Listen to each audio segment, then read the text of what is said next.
words have the power to inspire, motivate, and influence millions of people, which is exactly what these speeches did. And I still believe that these problems can be solved. Welcome to WatchMojo.com, and today we're counting down our picks for the top 10 famous speeches in history. We make speeches for each other and those English liberal magazines that may grant us a few lines. For this list, we're looking at formal speeches delivered to an audience and are not including impromptu quotes such as Neil Armstrong's, "It's one small step for man, one giant leap for mankind," or sermons from religious figures such as Jesus Christ. Ye are the salt of the earth, but if the salt has lost his savor, wherewith shall it be salted? Number 10, Campaign into India, Alexander the Great. His conquests hinged on his army's use of advanced technology, but they also depended on Alexander's legendary ability to command the loyalty of thousands of men. One of the greatest conquerors the world has ever seen. By 335 BC, Alexander the Great controlled all of Greece, Egypt, and the Persian Empire. I don't think Alexander saw any military engagement as anything other than an opportunity to build his own heroic stature. Alexander wanted more than that, however, and set his sights on India. Unfortunately, after nearly 10 years of fighting, his army had no interest in traveling further east and threatened mutiny. They rebelled against him, they refused to go further, and he had to turn around. Alexander, having studied under Aristotle, gave a rousing speech to motivate his men to continue to fight, ending it by stating, "I will make those who stay the envy of those who return." And all your great victories fade. It will always be remembered. You left your king in Asia, for I will go on with my Asians. Number 9. Germany declares war on the USA, Adolf Hitler. Nicht der Staat hat uns geschaffen, sondern wir schaffen uns unseren Staat. Hey, we didn't say all of these guys were good guys. A fantastic orator with the ability to inspire millions to carry out his plans. Vor uns liegt Deutschland, in uns marschiert Deutschland und hinter uns kommt Deutschland. One of Hitler's greatest speeches came on December 11, 1941, when Germany declared war on the United States. After summarizing Germany's military successes in the previous year, Hitler turned his attention to the United States. He stressed that Germany had done nothing wrong to America at any point in history. Ich brauche Ihnen nicht zu versichern, meine Herren Abgeordneten, dass es jeder deutschen Regierung gänzlich gleichgültig ist, ob der Präsident der Vereinigten Staaten eine Grenze in Europa anerkennt oder nicht und auch in der Zukunft gleichgültig sein wird.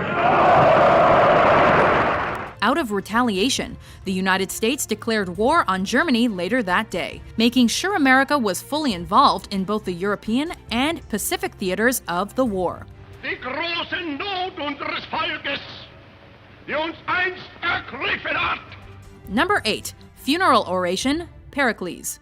It's probably not a more important figure in the history of classical Greece than Pericles. What do you say to a city that has seen fathers, husbands, and sons die in a war that has no end in sight? That was the task facing Pericles when he gave a speech at a public funeral for all Athenian men who had been killed in the Peloponnesian War against Sparta.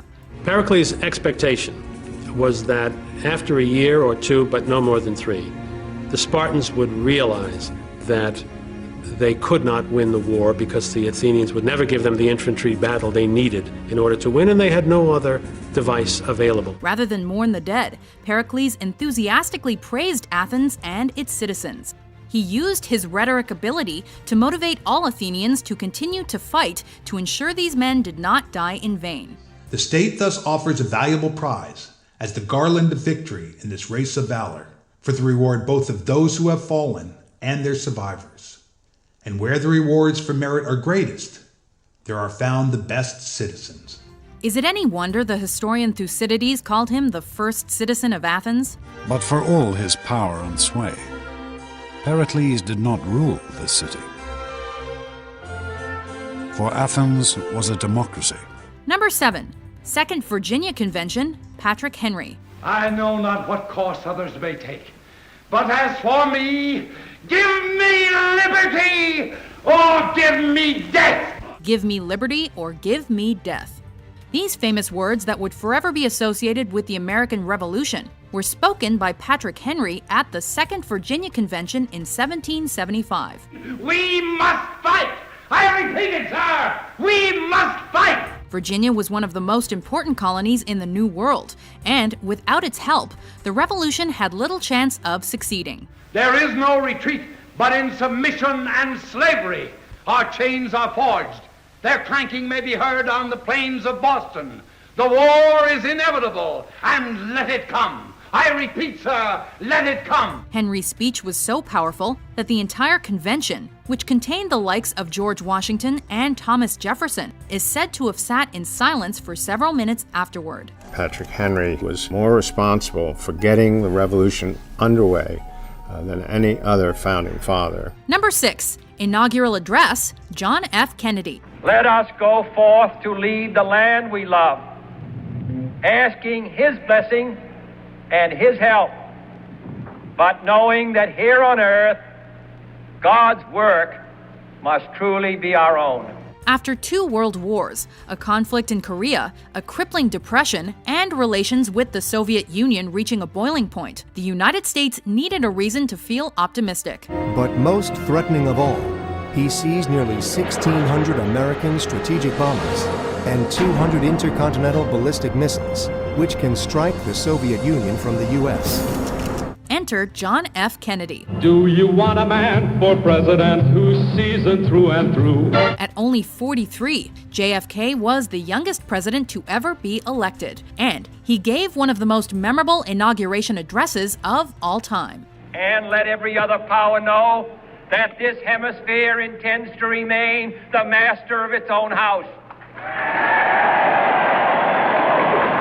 Stressing the importance of resiliency and nationalism, he famously stated, "And so, my fellow Americans, ask not what your country can do for you, ask what you can do for your country." Number 5. Quit India, Mahatma Gandhi. Until we stand in the fields with the millions that toil each day under the hot sun, we will not represent India, nor will we ever be able to challenge the British as one nation. Many passionate speeches have been given by someone speaking up for an oppressed people, but rarely have they advocated for passive resistance. This salt comes from the Indian Ocean.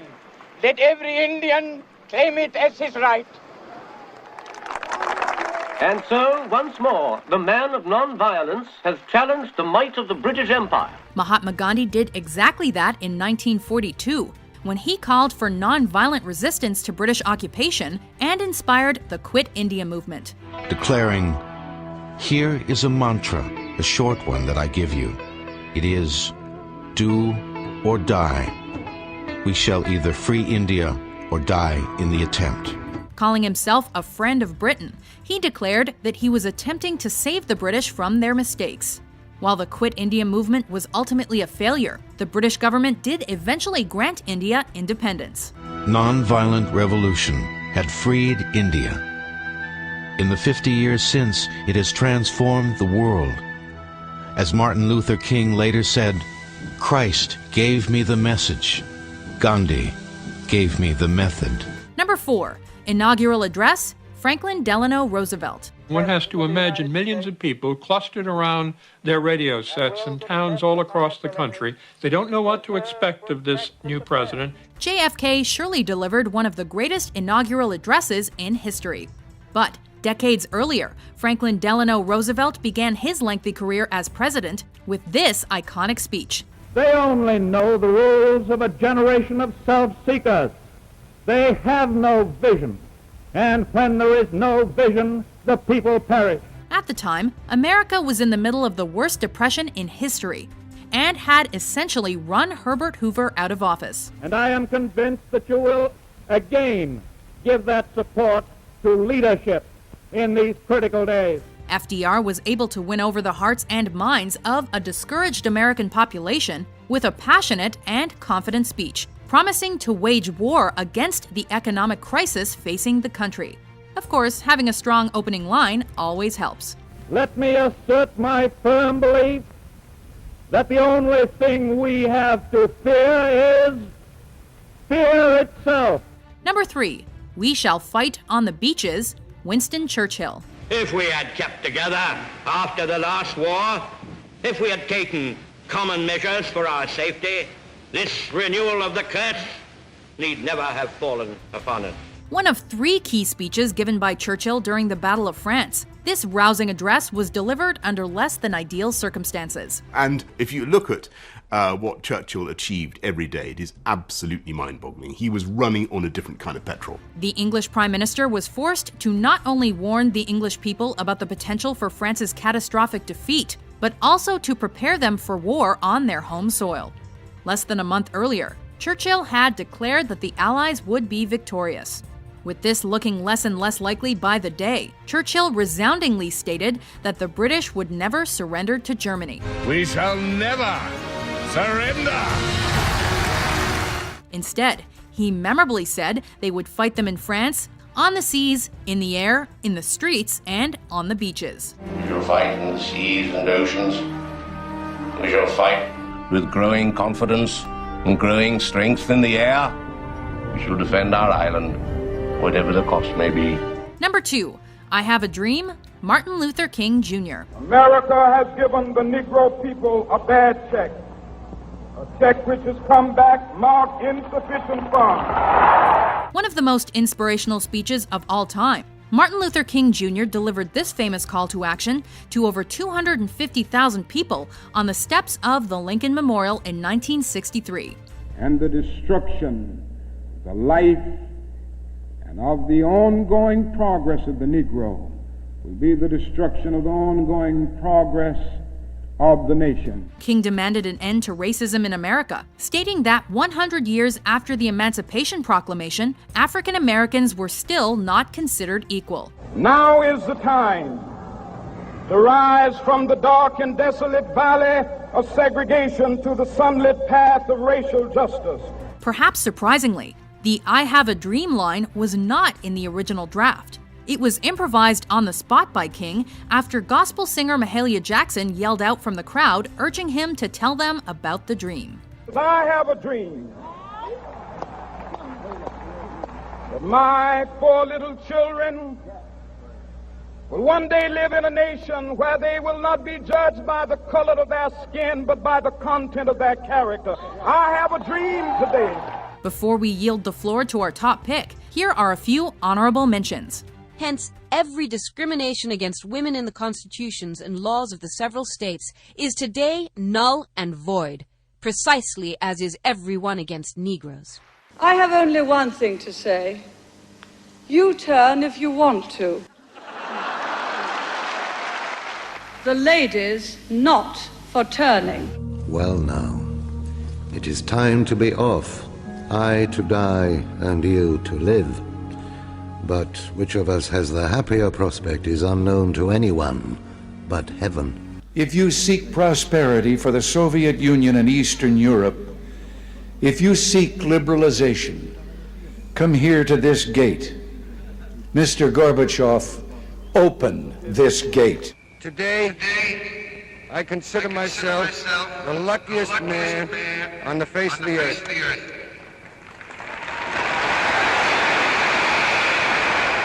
Number 1, the Gettysburg Address, Abraham Lincoln. I think if I had my choice of all the moments to be present at in that war period, it would be at Gettysburg during Lincoln's delivery. The Gettysburg Address is, without a doubt, one of the most famous speeches in American history. And then he went on to embolden the Union cause with some of the most stirring words ever spoken. Taking inspiration from Pericles' funeral oration, Lincoln delivered it 4 months after the Union Army defeated the Confederacy at the bloody Battle of Gettysburg. 77 years ago, our fathers brought forth upon this continent a new nation, conceived in liberty, In less than 3 minutes, Lincoln issued a moving plea for the Union to pay tribute to the dead by continuing to fight for the principles outlined in the Declaration of Independence: freedom, liberty, and equality. Finally, the president hears a long, thunderous applause. Now history will take the measure of the president's remarks. Referenced countless times, including by JFK and Martin Luther King Jr., the transformative impact of this speech on the country has earned it a prominent place in the history of the United States. And that government of the people, by the people, for the people, shall not perish from the earth. Do you agree with our list? Und ihr dürft ihn euch schon nicht groß werden lassen. What's your favorite famous speech? For more exciting top 10s published every day, be sure to subscribe to WatchMojo.com. Because you've fallen in love with all the things in life that destroy men.